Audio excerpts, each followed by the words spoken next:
of biology. As you all know that we are doing a quick revision of the chapter reproduction and some of the topics of that chapter. So today I am going to tell you about sexual reproduction. And as you all know that we have studied about sexual reproduction in flowering plants. So today we are going to discuss that topic only. So what are angiosperms? Angiosperms are those plants in which flower is the important characteristics. Those plants in which flowers are present, that plants are known as angiospermic plants or angiosperms. And when flowers are present, the flower is the main reproductive part of that plant, because flower has the capacity or male and female organs which can help in the process of reproduction. As you know that sexual reproduction is done when both male and female gametes form together, fuse together and form zygote, and that thing is present in the flowers. In flowers both male and female gametes are present, and when both these fuse together then only zygote is formed. So for that case, flower is the most important part or reproductive part of the flower. Second thing, there are four important parts in a flower which are as following. The outermost part of the flower is calyx.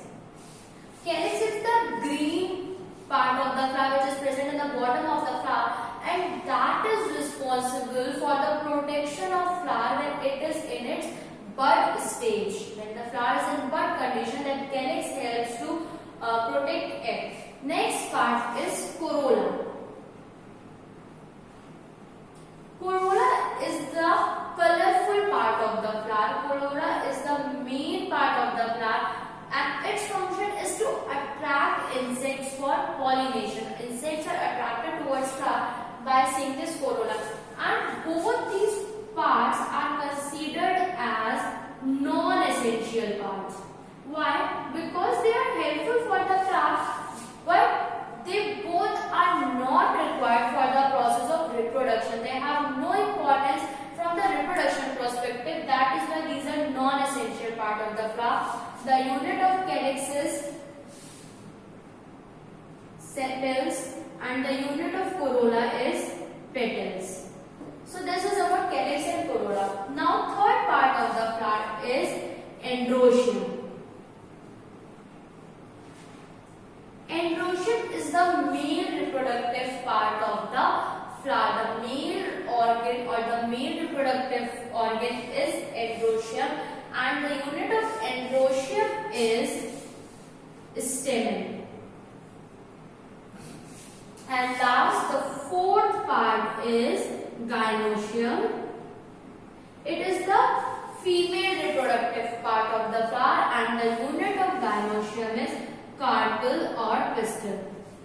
The above two parts are non-essential parts, but the lower two parts are the essential parts of the flower, because they are important for the process of reproduction. They are required for reproduction. Male reproductive part, female reproductive part. Without these parts, the process of reproduction is not possible. That is why both of these are essential parts of the flower, and both of these are non-essential parts of the flower. Let's talk about different types of flowers. So, flowers are of two types.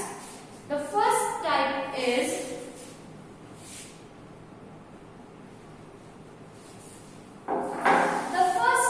unisexual flower. As I told you that there are two reproductive parts. One is androecium and second one is gynoecium. If both these parts are present in a flower, gynoecium is present, androecium is also present, both these parts are present, then the flower is known as bisexual flower or hermaphrodite flower. When both these reproductive parts are present. But what if any one of these parts absent? If androecium is absent, then that flower is known as unisexual flower. Or if gynoecium is present, androecium is there but gynoecium is present, then also this flower is known as unisexual flower. That means if both the reproductive parts are present, androecium and gynoecium, then only the flower is known as bisexual. But either endoecium or gynoecium, then the flower is known as unisexual flower. So this is about different types of flower. Now let's talk about male sex organ and female sex organ. So first of all, male sex organ is stamen. It is consist of two parts. The first part is this long projection, and the second part is this lobed structure. So this long process is known as filament, and this lobed structures are known as anthers. This structure is called stamen or male reproductive part of the flower. So this filament helps to get attached towards the flower, and the main part is this anther. Inside the anther, pollen grains are present. These pollen grains are only responsible for the process of reproduction. If we talk about pollen grain also, its structure is something like that.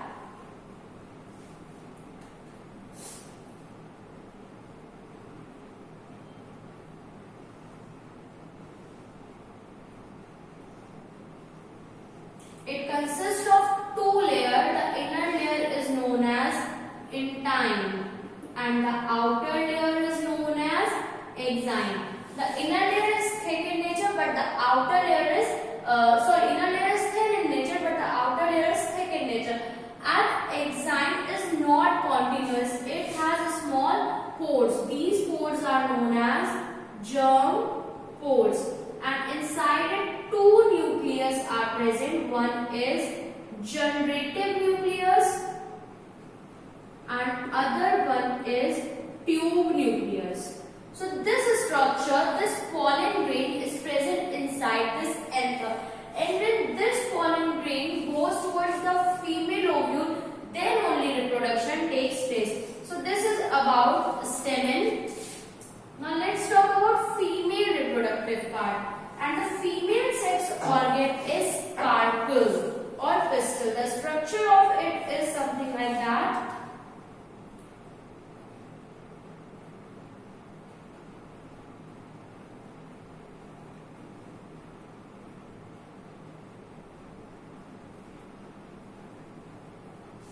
Something like this. This part, which is the upper part, is known as stigma. And this is known as style. This part is called ovary, and this is thalamus. So it consists of four important parts. And inside the ovary, ovules are present.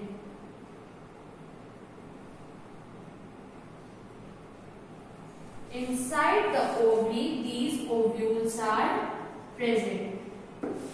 Okay, so this is the female sex organ of the flower.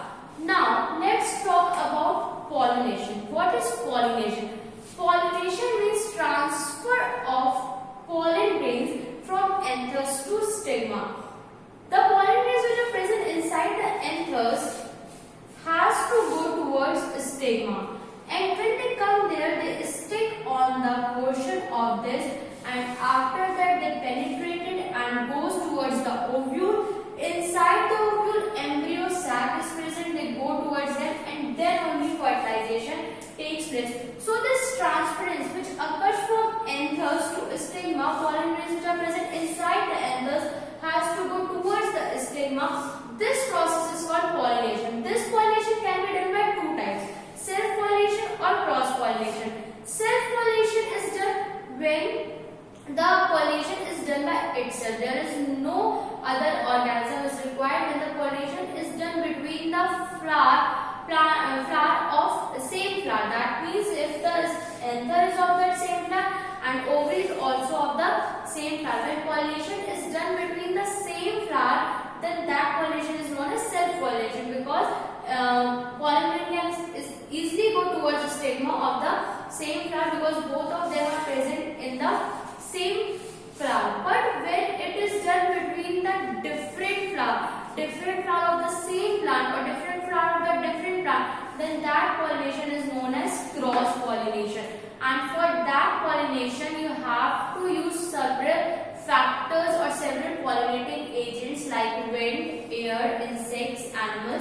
etc. So students, that's all about sexual reproduction in flowering plants. Thank you.